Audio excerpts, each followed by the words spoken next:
Republicans face their first electoral test of President Trump's second term this week, and the results were mixed, with the GOP boosting its slim House majority by winning 2 vacant congressional seats in Florida, but by much narrower margins than Republicans won those districts last November. And in a Supreme Court race in the battleground state of Wisconsin, the Democrat-backed candidate won by double digits despite Elon Musk pouring millions of dollars into the closely watched contest. So are there lessons from Tuesday's vote as Republicans look ahead to the midterms? Let's ask Fox News contributor and Wall Street Journal columnist Karl Rove. He served as a senior advisor to President George W.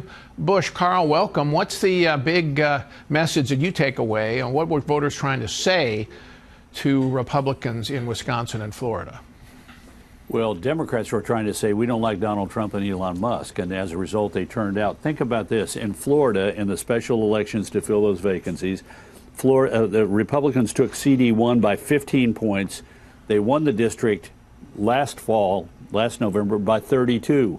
And in CD6, they took it by 14. Last fall, they won it by 33. Mm-hmm. In fact, something happened weirdly in Escambia County, which is the furthest most west county in Florida. It's Pensacola. I cannot remember the last time the Republicans lost it in a race for Congress, Senate, or governor. They lost Bay County narrowly this time around. Democrats turned out to vote. Even more in Wisconsin, 52% turnout. That's about what we're likely to see next year in a normal midterm election. In Wisconsin, that's 12 points over what the turnout was 2 years ago in a race for the Supreme Court at the same time. Dane County, the People's Republic of Dane County, you're familiar with it, yep. Home of the University of Wisconsin-Madison, 78% turnout. And as a result, the Democrat candidate for Supreme Court ran 7 points ahead of where Kamala Harris did in the state. Democrats are energized. Right now, they're turning out much better than Republicans. If Donald Trump's name is not on the ballot, there are going to be some people, MAGA voters, who just simply don't turn out. Well, that's I guess, the dilemma here. If Trump isn't on the ballot, how do you get Republican voters to turn out? I mean, Republicans spent a lot of money in the Wisconsin race in particular. Elon Musk made it a big issue. But Democrats made Trump and Musk the issue. So how do you counter that if you're a Republican? Well, you better have a strong message that appeals to the voters of your state or district, that identifies you as somebody who shares their concerns. And one of the issues was, while the idea of cutting government spending is enormously popular, Elon Musk has turned out to be less than a useful leader for that effort in terms of the electorate, because he energizes the Democrats while not energizing the Republicans.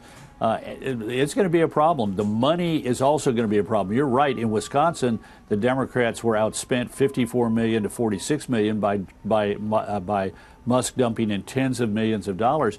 But what's interesting is that in races in Florida where Republicans had little chance to win, the Democrats grossly outspent the Republican candidates. The most incredible example was Florida 6, where the Democrat raised nearly $10 million and the Republican raised $1 million. So money doesn't necessarily solve every problem for the Democrats, but it does allow them to run a heck of a lot closer. And if they apply those same kind of enthusiasm and energy for fundraising in battleground races where it could make a difference of 3 or 4 or 5 points, the Republican House majority is going to be very much at risk. If the turn in those Florida races in particular, those were relatively safe Republican seats, but the margin swing means that if that happens in the midterms, that means that a lot of these swing districts that are a lot closer, they'll go for the Democrats, and it'll be a comfortable takeover of the House, is how I read it. Oh, absolutely. And remember, there are 13 Republicans, members of Congress, who are in districts that were won by Kamala Harris, only 3 Democrats in districts that Donald Trump won. So even if the Democrats are only able to get their votes back, the presidential vote back, they would wipe out the Republican majority today, which is 220 to 215, assuming the Democrats take the 2 open seats, Democratic seats that are vacant. So yeah, absolutely. This is not good news. Now there's plenty of time, right? But if the tariffs don't play out, if they play out like we think they are, raising prices and slowing growth, then the Republicans are going to be in for real trouble. Was this issue related at all, do you think? Or is this more a question of Democrats just not liking Trump and Musk's style, which is to just plow ahead and do things without just plowing right ahead? Yeah, look, there's a little bit of a hint that they may be focused on issues. In a CBS News poll, 64% say that Trump is not focused enough on lowering prices, and 59% say he's too focused on putting in place tariffs. Those aren't good numbers, particularly when you look at the broader economic picture is 42% think Trump's policies, economic policies, are making him worse off, 35% the same. 52% feel that food and grocery prices will go up. Only 22% say they'll go down given Trump's policies. And 33% say it will create jobs. And 48% say his policies will lose jobs. Those are not good numbers, particularly as we're beginning this new world of, quote, so-called reciprocal tariffs. Right. I don't think the tariff mayhem is going to help as well. Thank you, Karl. Appreciate your coming in.